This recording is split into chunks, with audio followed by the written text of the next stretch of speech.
Dr. Amanda Wright had been practicing psychology for 15 years when 16-year-old Sophia Martinez walked into her office with what seemed like typical teenage anxiety.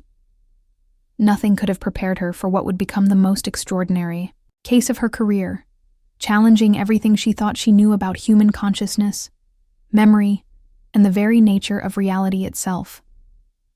Sophia had been referred by her school counselor after experiencing what appeared to be panic attacks during history class. The episodes were always triggered by lessons about ancient civilizations, particularly when studying medieval Europe.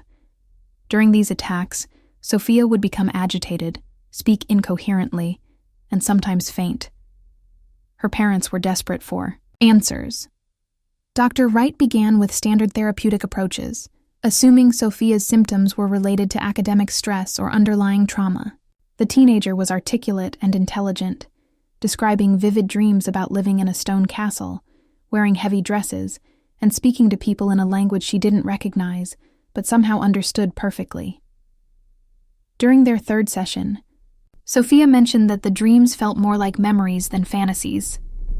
She described herself as a young woman named Elisabetta, living in what she believed was 14th century Italy. Dr. Wright nodded politely, making notes about what she assumed were elaborate fantasy constructions, possibly influenced by movies or books about medieval times. The breakthrough moment came during their fifth session, when Sophia was describing a particularly vivid dream about attending a feast in a great hall. As she spoke, her voice gradually changed, becoming more formal, and taking on an accent Dr. Wright couldn't identify. Then, without warning, Sophia began speaking in what sounded like complete gibberish. The words flowed from Sophia's mouth with perfect fluency and obvious meaning, though Dr. Wright couldn't understand a single syllable. The teenager's entire demeanor transformed as she spoke this mysterious language. Her posture became more rigid and formal, her gestures more refined, and her facial expressions took on a maturity that seemed far beyond her 16 years. Dr. Wright was initially concerned that Sophia might be having some kind of psychotic break or dissociative episode. The language sounded structured and grammatical, not like the random word salad typically associated with mental illness, but it was completely foreign to anything she had ever heard. She gently tried to bring Sophia back to English, but the teenager continued speaking the unknown language for nearly 10 minutes. When Sophia finally returned to English, she seemed disoriented and exhausted. She had no memory of speaking the foreign language and was confused when Dr. Wright described what had happened. The teenager insisted she had been speaking normally about her dream of the medieval feast, describing conversations with nobles and servants in what she remembered as perfectly understandable speech. Dr. Wright made detailed audio recordings of subsequent sessions, hoping to identify patterns or linguistic structures that might explain Sophia's mysterious language episodes. The occurrences became more frequent and longer, sometimes lasting up to 20 minutes. During these episodes, Sophia would speak with increasing animation and emotion, as if engaged in actual conversations with invisible people. Frustrated by her inability to understand or explain these episodes, Dr. Wright decided to consult with colleagues at the local university. She contacted Dr. Michael Chen, a linguistics professor, hoping he might be able to identify the language or at least provide insights into its structure and origins. Dr. Chen was initially skeptical when Dr. Wright described the case, assuming it was either glossolalia or an elaborate hoax. However, when he listened to the recordings, his casual dismissal quickly turned to intense fascination.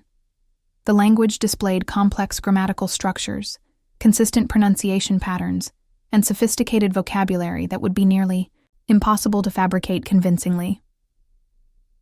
After analyzing hours of recordings, Dr. Chen made a stunning discovery. The language Sophia was speaking appeared to be a dialect of medieval Vulgar Latin, specifically a form that would have been spoken in northern Italy during the 14th century. This was not classical Latin taught in schools, but a living, breathing version of the language as it evolved in daily use among common people nearly 700 years ago. The implications of this discovery were staggering. Sophia had never studied Latin in any form, had never traveled to Italy, and had no known exposure to medieval languages or linguistics. Her family were working-class Mexican immigrants who spoke Spanish and English at home. There was no conceivable way she could have learned this ancient dialect through normal means. Dr. Chen brought in additional colleagues, including Dr. Sarah Rodriguez, a medieval historian, and Dr. James Foster, an expert in historical linguistics. Together, they analyzed Sophia's speech patterns, vocabulary, and grammatical structures with increasing amazement. The teenager was not only speaking authentic medieval Italian Latin, but she was using period-appropriate idioms, cultural references, and even swear words that had been lost to history for centuries. Dr. Rodriguez was particularly intrigued by Sophia's references to historical events and daily life details that were accurate to the 14th century, but would be unknown to most modern scholars without extensive research. During her language episodes, Sophia would mention specific political situations, religious practices, and social customs that matched historical records from northern Italian city-states of that era. The research team decided to test Sophia's knowledge more directly. During one session, Dr. Rodriguez spoke to her in reconstructed medieval Latin, asking questions about her supposed life as Elisabetta. Sophia responded immediately and fluently, engaging in complex conversations about medieval politics, family, relationships, and daily life in ways that demonstrated intimate familiarity with the period. Sophia described her life as Elisabetta in remarkable detail, speaking about her father's textile business, her arranged marriage to a minor nobleman, and the political tensions between different Italian city-states. She mentioned specific historical figures and events, describing them from a personal perspective that suggested direct experience rather than academic knowledge. The emotional intensity of these sessions was overwhelming for everyone involved. When speaking as Elisabetta, Sophia would express grief over the death of children from plague, fear during political upheavals, and joy during family celebrations. These emotions were so genuine and powerful that Dr. Wright found herself believing she was witnessing actual memories rather than elaborate fantasies. Dr. Foster documented linguistic patterns that provided additional evidence for the authenticity of Sophia's medieval speech. Her pronunciation included archaic sounds that had evolved out of the language centuries ago, and her grammar reflected transitional forms between classical Latin and early Italian that would be known only to the most specialized historical linguists. The case attracted attention from researchers around the world as word spread through academic circles. Dr. Elena Marchetti, a specialist in medieval Italian dialects from the University of Florence, flew to the United States specifically to interview Sophia. Dr. Marchetti's analysis confirmed that the teenager was speaking an authentic 14th century Northern Italian dialect with remarkable accuracy and fluency. During their interview, conducted entirely in medieval Latin, Sophia provided Dr. Marchetti with detailed descriptions of daily life in medieval Verona that matched historical records and archaeological evidence. She described the layout of streets that had been buried or destroyed centuries ago, mentioned local customs that were documented only in obscure historical texts, and even provided recipes for medieval dishes using ingredients and techniques accurate to the period. The emotional impact on Sophia herself was profound as her sessions with the research team continued. Speaking as Elisabetta seemed to unlock deep wells of memory and emotion that the teenager struggled to process. She would often emerge from these episodes feeling drained and confused, unable to reconcile her modern identity with the medieval memories that felt completely real and immediate. Dr. Wright found herself grappling with implications that challenged her entire professional worldview. As a psychologist trained in conventional Western medicine, she had always dismissed claims of past life memories as fantasy or psychological projection. But Sophia's case presented evidence that seemed to transcend any rational explanation within her traditional framework. The linguistic evidence was particularly compelling because language acquisition requires sustained exposure and practice over many years. The idea that Sophia could have somehow absorbed medieval Italian Latin from books, movies, or other media was absurd, especially given that most of the dialectical features she displayed were not recorded in publicly available sources. Dr. Chen, conducted experiments to test whether Sophia could learn or modify her medieval language consciously.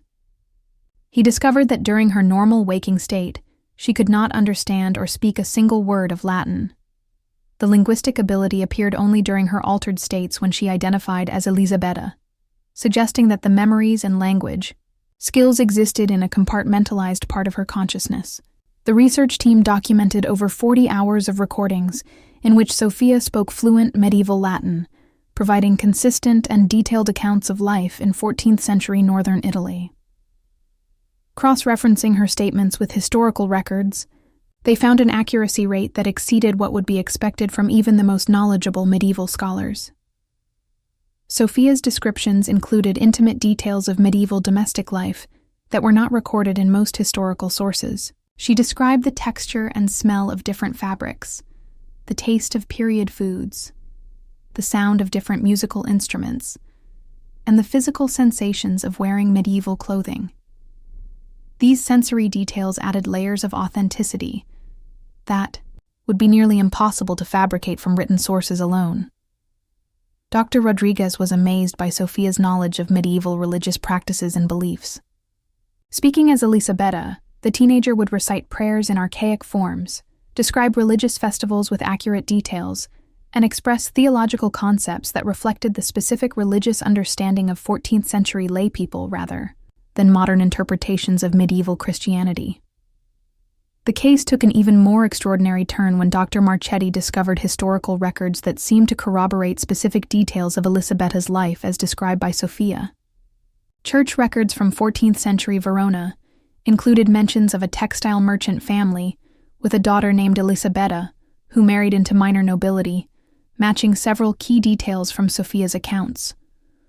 While these historical correlations couldn't definitively prove reincarnation, they ruled out the possibility that Sophia was simply creating fantasy narratives. The level of historical accuracy and the specificity of details she provided went far beyond what could be achieved through imagination or even extensive research. The psychological impact on Sophia became a primary concern as the research continued. The teenager struggled with the implications of her experiences, questioning her own identity and reality. Dr. Wright worked closely with her to develop coping strategies for managing the intensity of her past life memories while maintaining her sense of self in the present. Sophia's family was deeply affected by the revelations about their daughter's abilities. Her parents, devout Catholics, struggled to reconcile their religious beliefs with the evidence of reincarnation. They sought guidance from their priest, who admitted that while reincarnation wasn't part of Catholic doctrine, the evidence in Sophia's case was difficult to dismiss entirely. The research team faced ethical dilemmas about publishing their findings, knowing that the case would attract skepticism from mainstream academics while potentially causing unwanted attention for Sophia and her family. They decided to proceed with careful documentation while protecting the teenager's privacy and well-being. Dr. Wright's approach to therapy evolved as she worked with Sophia, incorporating techniques for managing past life memories alongside traditional psychological support. She found that accepting the reality of Sophia's experiences, rather than dismissing them as fantasy, actually improved the teenager's mental health and ability to function in daily life. The linguistic analysis continued to yield remarkable results. Dr. Foster discovered that Sophia's medieval Latin included regional variations and temporal linguistic features that were so specific they could be dated to within a few decades of the 14th century. This level of precision would be impossible to achieve without direct immersion in the historical period. Sophia's case began to attract attention from researchers studying consciousness and survival of personality after death.